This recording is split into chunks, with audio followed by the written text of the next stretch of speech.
বেগম খালেদা জিয়ার সুস্থতা কামনায় মতলব উত্তরের ফতেপুর পশ্চিম ইউনিয়নে মিলাদ ও দোয়া অনুষ্ঠিত হয়েছে। বিস্তারিত থাকছে মোহাম্মদ তুহিন ফয়জের প্রতিবেদনে। সাবেক তিনবারের প্রধানমন্ত্রী ও বিএনপি চেয়ারপারসন বেগম খালেদা জিয়ার সুস্থতা কামনায় চাঁদপুর মতলব উত্তর উপজেলার ফতেপুর পশ্চিম ইউনিয়নের ২ নং ওয়ার্ডে মিলাদ ও দোয়া অনুষ্ঠিত হয়েছে। মঙ্গলবার বিকেলে পশ্চিম নাওরী জামে মসজিদ সংলগ্ন মাঠে এই দোয়ার আয়োজন করেন ফতেপুর পশ্চিম ইউনিয়নের ২ নং ওয়ার্ড বিএনপি ও অঙ্গ সহযোগী সংগঠনের নেতৃবৃন্দ। অনুষ্ঠানে প্রধান অতিথি হিসেবে উপস্থিত ছিলেন এবং দোয়া চান মতলব উত্তর উপজেলা বিএনপির সাবেক সাধারণ সম্পাদক আলমগীর সরকার, ইউনিয়ন যুবদলের সাধারণ সম্পাদক ইলিয়াস আলী ও দপ্তর সম্পাদক শুক্র আলী ঢালির সার্বিক ব্যবস্থাপনায় ২ নং ওয়ার্ড বিএনপি সভাপতি নুরুল হক মোল্লার সভাপতিত্বে ও ২ নং ওয়ার্ড যুব দলের সভাপতি মোহাম্মদ সোহেল প্রধান ও সাধারণ সম্পাদক মোহাম্মদ বাদল মোল্লার যৌথ পরিচালনায় আর বক্তব্য রাখেন মতলব উত্তর উপজেলা ছাত্র দলের আহ্বায়ক নুরুল হুদা ফয়েজি, যুগ্ম আহ্বায়ক সজীব আল ফালাহ।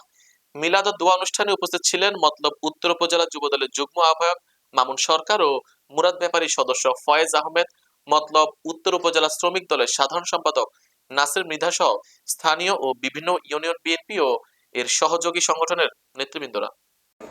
একদিন যাবৎ আপনারা দেখে আসছেন, এমপি হিসেবে দেখতে চাই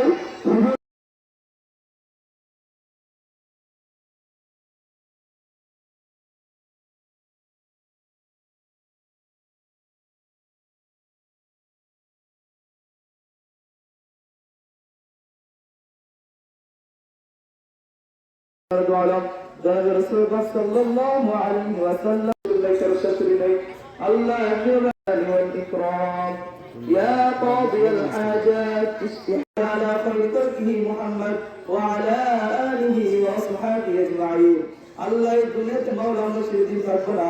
আল্লাহ দুনিয়া থাকার থাকবো না মাওলা, যেদিন মাওলা দুনিয়া থেকে আমরা চিরবিদায় হয়ে যাবো, আল্লাহ ওই কঠিন মুসিবতের পূর্বে মাওলা আমাদেরকে পরিপূর্ণ ঈমানদার বানিয়ে আমাদের সমস্ত গুনাহগুলো মাফ করে দিয়ে আমাদের প্রত্যেকের দিলে জবানে জারি করে দিয়ে কালিমা তাইয়্যিবা লা ইলাহা ইল্লাল্লাহ মুহাম্মাদুর রাসূলুল্লাহ।